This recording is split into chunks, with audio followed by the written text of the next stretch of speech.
starts next Sunday, the 8th, goes through September the 12th. Mike Hickson will be here. If you've ever watched GBN, he is part of the GBN program, and it's out of South Haven, Mississippi, and it goes across the world. So he will be here to hold that meeting. He's looking forward to being here. Talked with Mike a couple of weeks ago, and talked to him on the phone this past week. And he has injured himself. He's hurt his knee. He's been to the doctor several times. And so he may have to fly in instead of driving. He planned on driving. He's stopping by somewhere in North Georgia visiting his mom. And so it's like he may have to fly if he can not get that knee taken care of. So let's pray for him and pray for our gospel meeting. Ladies are collecting fabric to make the comfort bears. Please donate a yard of cotton fabric, plain, floral, sports themed, or kid-friendly prints. The bear templates are in the foyer. Some of you would like to take those and cut them out and bring the bears and fabric back by September the 15th. And we need to be getting on that and making sure we have plenty. These bears are passed out at the emergency room at St. Joe's Hospital to kids when they come in the hospital, and have our name on the bear. There will be a baby shower for Kaylin Carrick the 28th of September here at the building, 3 p.m. See Ashley Bowman for more details. Ladies' Day, October 5th at the West End Church of Christ in Jacksonville, Florida. There's a flyer in the foyer for more information about that. I think that's also the weekend for the ladies' retreat here, so be aware of that. Men's business meeting, because the holiday was rescheduled and our meeting started, so it'll be September the 15th at 4:30. And the September Bible readings are in the foyer. Because of the upcoming storm, the Wednesday night services have been canceled here at the congregation. And if something were to change and everything looked great, do a call them all and everybody can come Wednesday night and have you sing or something if you want to. Teachers, we're not planning on meeting Wednesday night. If we have to evacuate, Georgia Bible Camp is open. We'll be open to refugees from the storm. And now it's not the Ritz terror numbers what it looked like a little bit of thing. But it's better than when you were there, Ted. They have air conditioning and heating now. And we have new cabinets. We have fairly new mattresses still. And you need to take your bedclothes, your pillows, your toiletries, and be prepared to buy some food. Most of the time when we have people from the hurricane there, congregations in the area will bring food in, but we can't guarantee that. That's a volunteer thing, so just be prepared for that. But if you need to evacuate, Georgia Bible Camp will be open, and if you need directions on how to get there, see me or Brother Kevin and several others who know how to get there, and we will get you there. Tonight we're going to talk about what can we give to the Lord. I was thinking about this sermon a couple of weeks ago, and then this afternoon I thought of something, and sometimes you don't do something you wish you'd done, and say, why didn't I do that? Well, I still had time to do it. So I thought of this. The widow, Mark chapter 12, verses 41 through 44. We're talking about what can I give to the Lord. It says, Jesus sat over against the treasury and beheld the people cast money in the treasury, and many that were rich cast in much.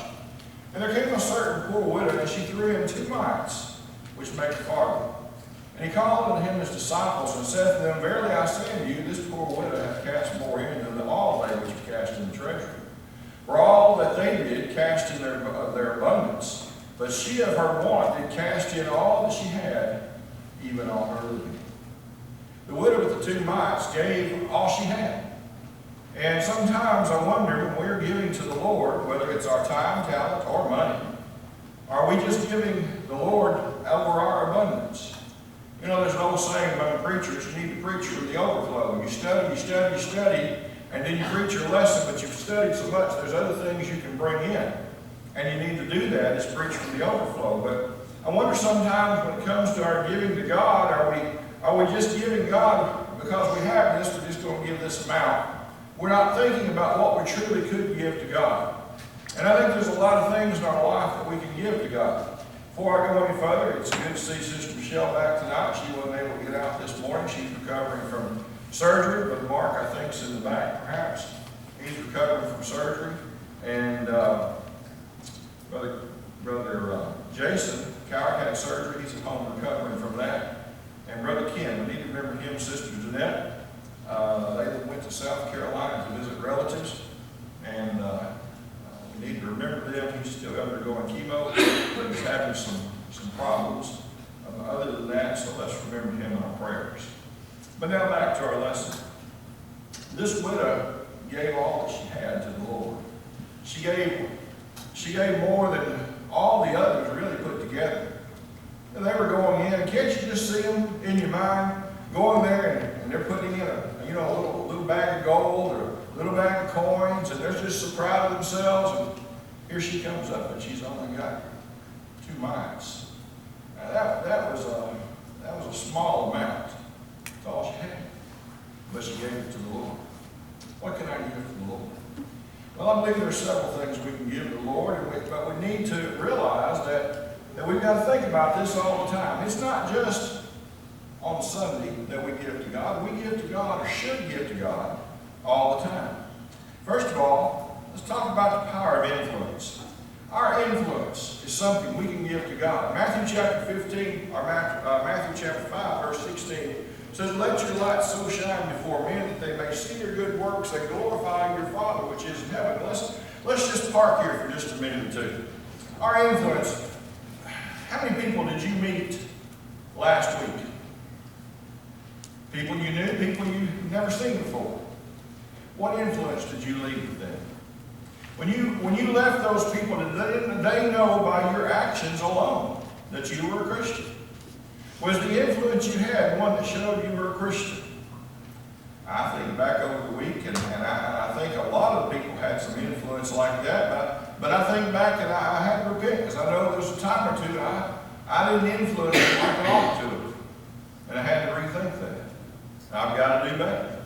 But you see, God says, "Let your light so shine before men that they may see your good works and glorify your Father which is in heaven." Do they realize that we're Christians? Is our influence such that they know we're children of God? No matter what happens, we're children of God. We don't give in to temptation easily. We don't give in to heartache and trouble and trials. We're going to live for God always. We're going to put God first. That's what we've got to do always. If we're not willing to do that, then we need to rethink our spirituality. Our influence is important. In Luke chapter 11, verses 33 through 35, notice what he said here.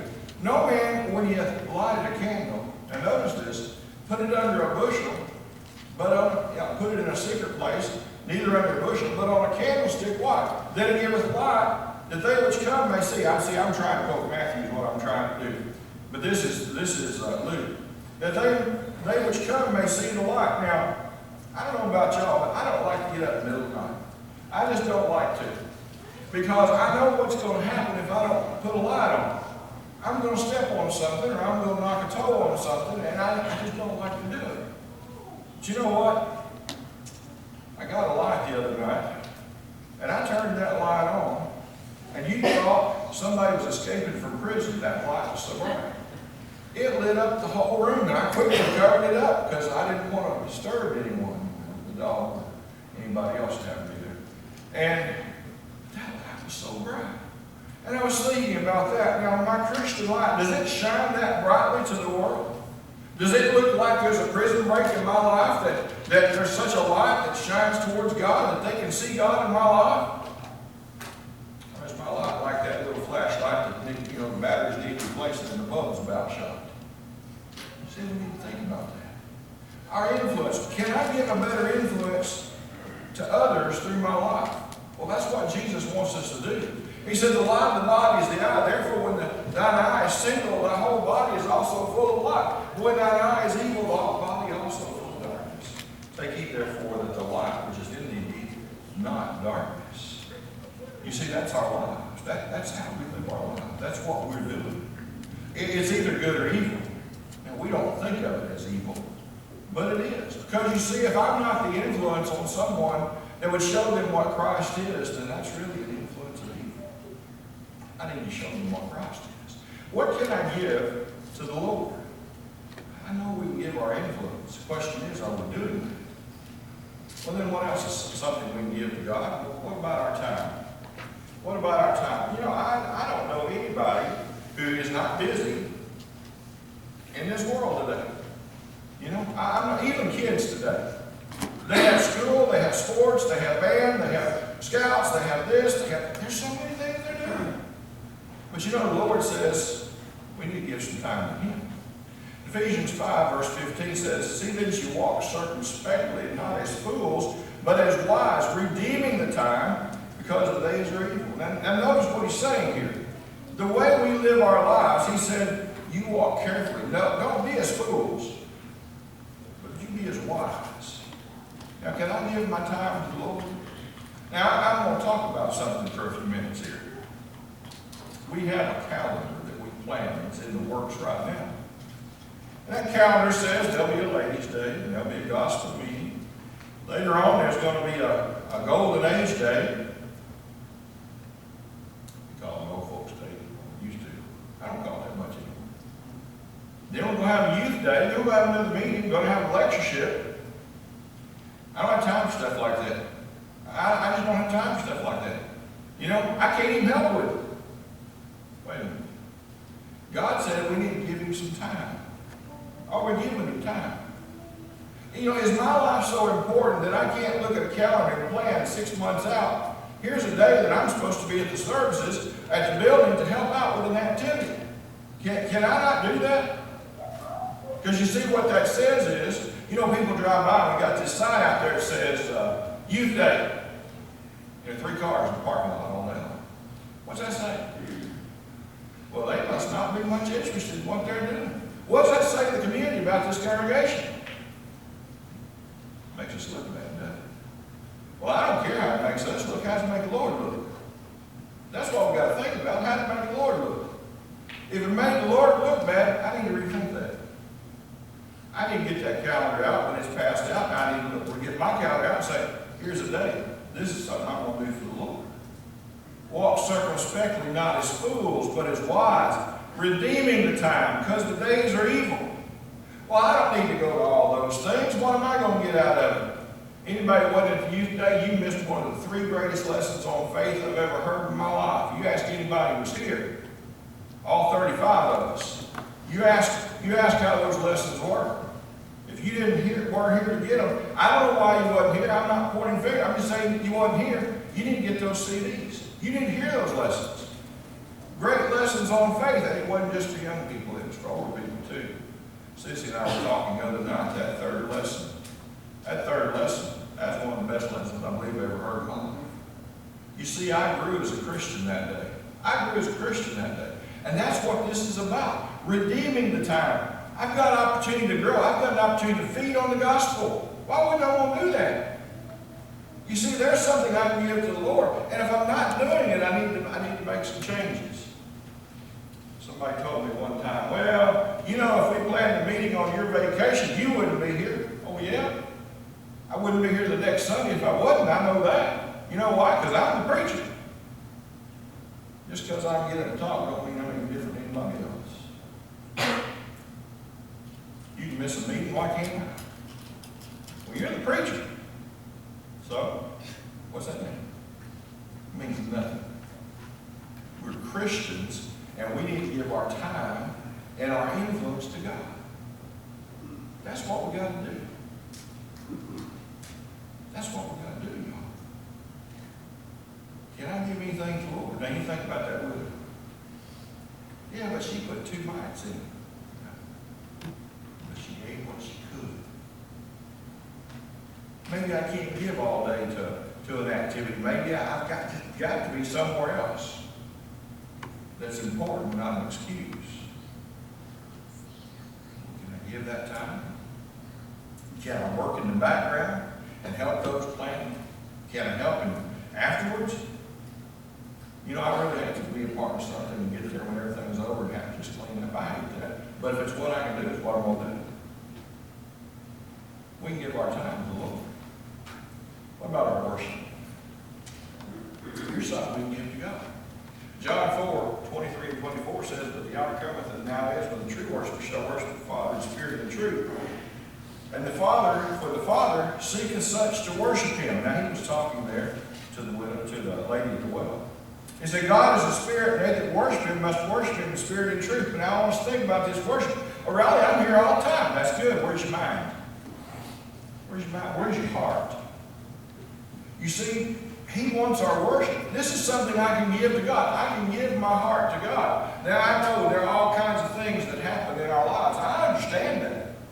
But when I come to worship God, I've got to set those things aside, and I've got to concentrate on God. I didn't say it was easy. I said it's what we've got to do.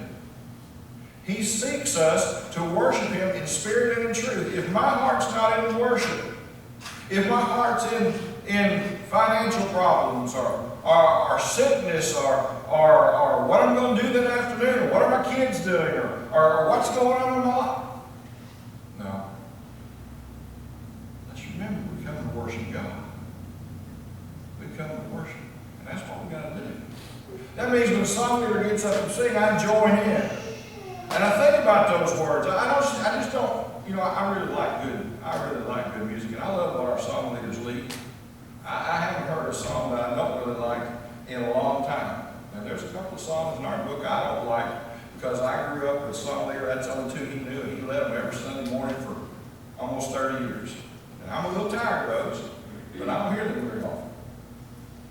But when a song leader gets up and he starts singing, let's join in and let's worship God. Let's put our hearts and thoughts and minds on what those words are saying. Let's teach and admonish one another in psalms and hymns and spiritual songs, like the book says.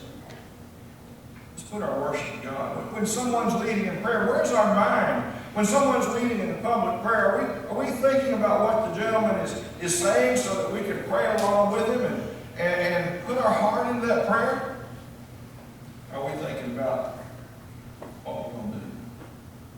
You see, we can give our worship to God. This is something we can give. That poor widow, can you imagine her? All these people with all this money going up there and putting that little box over there on the wall, and she goes over and she puts those two little mites and she's got her head down. Can we give our worship to God? Can we join in with the scripture reading and see? Now, some people say, well, you're walking down the aisle and somebody's praying. You ought to stop. I can do that if that's what y'all want me to do, but you know what? That's a man talking. But when somebody's reading from God's Word, that's God talking. And that deserves some respect. That's God talking. What am I doing while the Scripture's being read? Well, that's just something they do before a lesson. No, that's not something we do just for a lesson. We're reading from God's Word. Well, that's not even about the lesson. So what? It's still God's Word. We can give Him our worship. Now, we're going to talk about giving another way here in just a few minutes. I'm not going to go into that. What I'm getting here is, what can we give to the Lord? Sometimes we overlook some things we can give Him. Can I worship harder than the way that I'm worshiping already? Do you know what I mean by that? Can I put more into my worship? If I can, I need to. If I can, I need to. I don't just come and fill a pew. I've got to put my heart and soul into this. That's what God wants. I want to worship Him. And He wants me to worship Him. He demands that I worship Him. And just think about this. When we gather in this auditorium, wherever we gather to worship, we come into the presence of God. We come into the presence of God. I don't know if you can put that in your mind. I can't hardly fit it in mind sometimes, because to come into the presence of God and to worship Him is one of the greatest things we ever going to get to do in this world. We've had people here who've served under presidents, who served important people in this world and done a lot of great things, and that's good. Glad they're able to do it. But we come to worship God. What can I give to the Lord? We can give Him our worship. Well, our efforts in our service. Romans 12, verses 1 and 2. And then verse 11. He says, I beseech you therefore, brethren, by the mercies of God, that you present your bodies a living sacrifice. Now this goes back to everything we've talked about thus far. Present your bodies a living sacrifice, holy, acceptable unto God, which is your reasonable service. Everything we've talked about, our effort in our service. How hard do you work for your boss to draw that paycheck at the end of the month or end of the week, or however often you get paid? How hard do you work for your boss? And how hard do you work for God? when I was in school of preaching, I was an associate at the Nesbitt congregation. One of the elders there, Brother Mercer, I love to hear the man pray. Oh, he prayed a great prayer. But almost every time before he finished, he said, "Dear Lord, wear us out in thy service." And he meant it. And he just wasn't saying that, he meant it. That man was a worker. Can we pray that same prayer? "Dear Lord, wear us out in thy service." Present your bodies a living sacrifice, holy, acceptable to God, which is your reasonable service. And here's the whole thing. Verse 2, you may not have looked at this way before, but here's the whole thing, verse 2. Be not conformed to this world. You know what that means? Don't be like the rest of the world. This is the way the rest of the world acts. You know, half the people you know that claim to be religious, how much do they put into what they do? Well, they probably get a big check. Okay, that's good. But how much actual physical labor do they put into what they're doing and trying to worship, which is vain worship? Be not conformed to this world. Don't think about the things we can do like the rest of the world does. Even don't think about what we can do like your brothers and sisters in Christ do. You know, one thing, I learned this as a child. I say a child, a young man. We used to have work days up there in Kentucky, and it didn't take me long to realize you had the workers, the talkers, and the leaders. The workers are the one doing the work, about 15% of the men. You had the talkers, as a group over here just talking, and then you had people on shovel. No offense, Eddie, but kind of like civil service workers used to be claiming about doing. That used to be a no joke. You can tell these civil services leave no shovel. Well, it shouldn't be that way in the Lord's kingdom. It should be everybody giving a hand in the work. Now, what you say, well, I've only got one hand to give. Well, did you give it?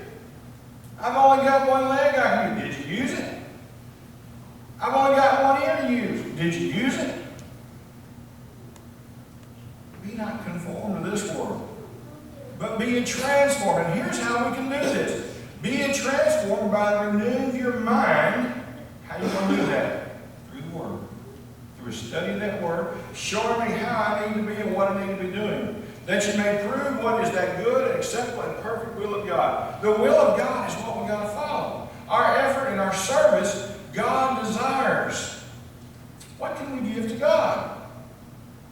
I wonder how long that lady thought before she walked over and put those 2 coins in the box. I wonder if Satan tried to talk her out of it. You know, you need that. That's just a little. And look what all they've given. They don't need that. She walked over and put it in. Well, I was going to take the time to read Matthew 25:31 through 46. We're going to skip that part. We'll go to verse 11 there of Romans chapter 12. Not slothful in business, fervent in spirit, serving the Lord. Now, I asked that earlier. I guess I got a little ahead of myself in my studies, but, you know, how much do we give to our job or to our school or to our recreation compared to what we give to God? Where's that balance? You see, we have to look within ourselves. Now, I'm going to refer to this. You don't have to do that, but read it when you get home. I know you've read it before. But, you know, let's think about the people mentioned there, the sick and the prison and the ones that need food and water. What do we do about those situations? Well, if it's me and mine, we take care of them. But if it's somebody else, well, somebody else will go do it. Our effort and our service. That's what God wants. Can we give God that? I know we can. I know we can. Well, now let's talk for a second about our money. 1 Corinthians 16:1 and 2. Paul was writing there to the brethren at Corinth. There was a gathering that he wanted gathered up. He said, now concerning the collection of the saints, as a given order of the church of Galatia, even so do you upon the first day of the week, let everyone you lay by in store of God has prospered him, that there be no gatherings when I come. Money. We all have to have money, don't we? But what can I give to the Lord? Well, I don't have anything to give to the Lord. You don't. You know, I refer back many times to a fellow in Mississippi. He argued me about giving so many times. We just talked bluntly about it. You know, he just knew all folks in the congregation was going to hell because they wasn't giving hundreds and thousands. Well, he had hundreds, but he didn't give tens. He didn't realize he was being covetous himself. But he was. He realized it for a time, and then he lapsed back. Well, let's think about this. What can I give to the Lord? Well, I don't have $100 to give this week. Okay. Do you have $5 to give this week? Do you have $1 to give this week? You know, I told you before, you remember the old joke about the dollar bill, $20 bill? $20 bill. He got to go everywhere. He went out to the restaurants. He went out to the movies. He did a lot of things. $1 bill, he just went to church. That's all he ever got to do. Well, if $1's all you got, okay. Can you give that to the Lord? How much did you prosper last week? Well, you know, I got this coming out and that coming out. And I got to save for a rainy day. Did God anywhere say you've got to give anything? No, that's not what he's talking about. If you don't want to give, God said don't give. Back in the minor prophets, they brought their caught, their sick and dying lambs and tried to give them to God. And God said, why don't you take those home? I don't need them. And who told you to come here anyway? He wanted the best of what they had. You know, I don't remember who I was talking to now. Yes, I do. There's one of Brother Brown's neighbors. Mr. Harrell's all I know him by. I don't remember his last name. He's talking about overalls going to church. And how his daddy used to get a clean pair of overalls, a white shirt, and a black tie and go to church. You know why he wore that to church? That's all he had. But them blue jeans, that overalls were clean, the shirt was clean, and the tie was clean. But it was the best he had. He loved God enough, he respected God enough to put on his best. Nothing wrong with that. If overalls is what you got, that's the best you got, fine. If $1 bill's all you got, fine. Well, what are you giving to God? 2 Corinthians 9, 6 and 7. But I say unto you, he which shall sow sparingly shall reap also sparingly. He which soweth bountifully shall reap also bountifully. Every man according as he purposed in his heart, so let him give, not grudgingly or necessity, for God loveth the cheerful giver. Now, the Franklin boys aren't here tonight, but I've used this many times. When the boys were little and Deborah was trying to teach them how to give, Deborah, you can tell them I used them as an illustration. But I can recall going by there when I was waiting on the table one time, and Deborah has, I don't know if it's Gregory or Michael, she's just shaking his hand like this. Turn that loose. It's time to give. He didn't want to turn it loose. Well, kids are like that. Some adults are like that too. They don't want to turn it loose. Now, they'll spend $1,000 on themselves at a much time, but they won't give God $5. Can we give anything to the Lord? We need to think about that. Brother Lewis and I talk quite often about contribution. You look at our numbers and you look at our contribution, and it's not equal. It's not equal. Well, you need to look at it sometime. What can we give to the Lord? Well, really, in reality, everything we talked about tonight can be wound up in this one word, ourselves. Give ourselves to the Lord. You got to do that, folks. If you're not willing to give yourself to God, you're not making it. You have to give yourself to God. When you obey the gospel, that's what we do. We give ourselves to God. We realize that we can't get to heaven by ourselves. We're going to lose our souls unless we give ourselves to God. So we obey the gospel. But then we've got to live the life. We've got to give ourselves to God. 2 Corinthians 8 and verse 5. I love this passage as he's talking about these Christians, because they kind of like the widow. They didn't have much either. But he said, and this they did not as we hoped, but first gave their own selves to the Lord and to us by the will of God. We've got to give ourselves to God. That's a lifelong commitment, y'all. A lifelong commitment. We've got to give ourselves to God. Don't care what happens, what Satan throws at me, I'm staying with God. That's the way we've got to be. Titus chapter 2, 11 and 12. For the grace of God that bringeth salvation hath appeared to all men, teaching us that denying ungodliness and worldly lust, we should live soberly,